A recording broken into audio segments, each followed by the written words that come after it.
3 weeks into your internship, and your line manager decides to bestow the honorary privilege of you taking the minutes for the weekly stand-up meeting. You're super gassed because this is the first major responsibility bestowed upon you to put your 3 years of higher education and 50k worth of debt to use.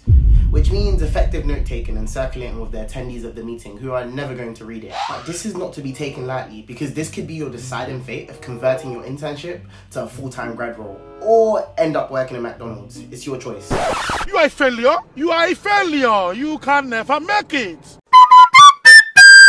Anyways, the scene is set. You pull up to the office 2 hours before 9 AM, like the diligent intern that you are, even though the meeting starts at 11. You've reinstalled Zoom, Teams, and all the Microsoft packages because these work laptops tend to act up during crunch time. You've brought in 2 sets of Pukapad notebooks and pens because you can never be too prepared. Obviously, you're still an intern at the end of the day, so you have to dial into the meeting from your laptop like a mere commoner because there's no space for peasants in the swanky ass conference room. Nonetheless, you're super stoked and just happy to be on the call because you're an intern at the end of the day. The meeting starts off light with how was your weekend chats, general chit chat and formalities. Note taking seems like a walk in the park, nothing to be scared about. Then all of a sudden someone mentions not having enough bandwidth and work streams need to be synergized with the corporate team to promote operational excellence and alignment of functionality across critical departments. What?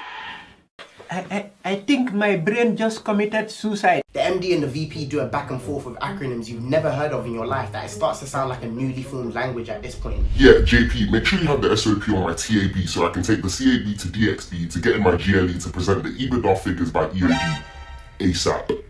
And just like that, the weekly 1 hour meeting flashed before your eyes, and you only have a mere 4 line of notes with incomplete acronyms. To top it all off, the manager announces in the meeting that you'll be sharing the notes with everyone shortly. Yeah, you're definitely gonna end up in. However, there is light at the end of the tunnel, because in 2018, the corporate world decided to let me in, and I'm not fucking leaving. All jokes aside, I know what it's like to be in an environment where you feel like everyone is speaking another language. And well, that's because they are, and that language is called corporate jargon, or corporate jargonese if we're being formal. 4 years into my corporate career, I can confidently say that I'm fluent in corporate jargon. So in this video, I'll be breaking down what corporate jargon actually is, the different types, must-know acronyms and terms explained, and how you too can become fluent so that you can become a glorified note taker, convert your summer internship, and get paid the big bag working for the man for the foreseeable future. But before we get into it, a quick word from our sponsors. Beyond Education is a platform dedicated to helping students from non-target universities access early career opportunities at corporate institutions. As a member of their platform, you can access free career resources, the latest job opportunities, and introduction to their corporate community of over 200 members. And oh yeah, did I mention that this is all free? So be sure to check out their website and sign up as a member ASAP as spaces are limited. But let's get into the video. Corporate jargon can be traced back as far as the 20th century, where strange words borrowed from the military, politics, and pretty much anywhere else that isn't the office has ended up in our emails and everyday conversations. From my first-hand experience, corporate jargon can be broken down into 2 main categories: corporate acronyms and corporate terms, which ultimately just boils down to one thing: fluff. You see, the whole essence of this language is to be as ambiguous as possible, ensuring that you say a lot without actually saying anything, and create the illusion of taking ownership without actually taking any ownership. Through my 4 years of corporate experience, extensive research, and a-depth note-taking, I've compiled a list of 5 must-know acronyms to survive in the corporate world. First one is for the finance bros: EBITDA. As an IB and PE intern, this is a must-know acronym, and not because it represents a company's earnings before interest, tax, depreciation, and amortization. Whatever that means. No one really cares about that. It's important you know this acronym because it's the only thing that matters in life. If you can't say EBITDA 5 times in a row without stuttering, you might as well just kiss your hopes of converting your internship goodbye. EBITDA. I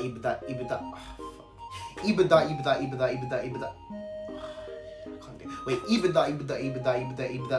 Did it, wait. EBITDA. Ah, a classic, KPI.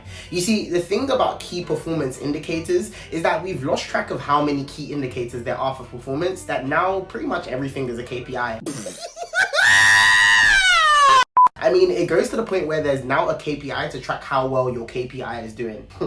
Think about it. Now this next one is really important. It's important to remember that no one, and I repeat, no one in the company cares about it. Therefore, it would be highly irresponsible of you to care about CSR, which stands for corporate social responsibility. But you see, the man is really smart, right? Because the minute they realized that the jig was up and everyone knew that they no longer cared about CSR, they thought, let's re-strategize, which led to the rebranding of CSR, which we now know today as ESG, the latest buzzword in the scene.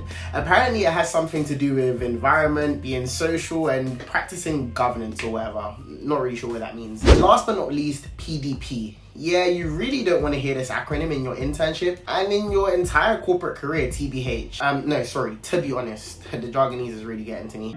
PDP stands for Professional Development Program, aka we are trying to get rid of you, so we're keeping receipts to say you have been underperforming so we can kick you out a lot quicker, and we have a document trial to prove it. Now, I can't give you the acronyms without some complimentary terms. That's like having rice with no stew. So in no particular order, here are 5 corporate terms you must know. First one, high level. If I had a penny for every time I've heard the term high level in a work meeting, I would probably be the person buying Twitter by now. High level basically means explain this shit in 3 seconds or else I'm losing interest and falling asleep. It's actually so funny, right? Because in conventional education, they tell you to write a 5-page essay explaining a sentence, while in corporate, they tell you to explain a 5-page essay in a sentence. Anyone feel like swimming? Because you're going to be doing a lot of deep diving from time to time. Come on, you laughed at that one a little bit. Come on. Anyways, deep dive. It's basically a meeting to waste everyone's time. What's so ironic is that everyone wants to be doing up high level in these meetings, which defeats the whole point of doing a deep dive in the first place. Just know that if you get called to sit in a deep dive meeting, your manager probably doesn't like you and just wants you to suffer of boredom. Synergies, synergize, synergistic.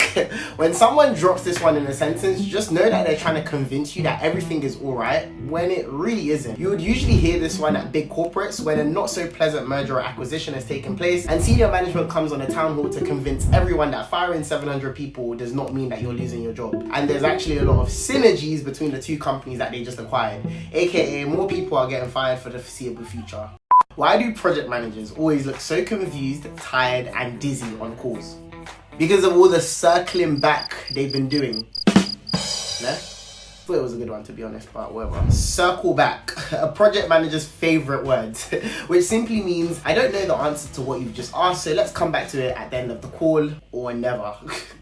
Last but not least, limited bandwidth. When you hear a consultant say this, just know that the billable hours that month are about to go through the roof. It's quite smart actually, and works on the principles of under-promising and over-delivering. Because what you do is, the client sends a last-minute request to the project, you tell them it's going to be a stretch and don't think it can be added to the current engagement. Meanwhile, you know that you're about to pull a 100-hour work week to make sure that you deliver. And at the end of it, the client is so happy that you over-delivered that they don't really care about the high billables, which you earn 0% on, by the way, because it just honestly goes to the partners. But I would strongly advise against interns using the term of limited capacity or limited bandwidth, because not gonna lie, this should always be your reaction when you get asked to do shit in your internship.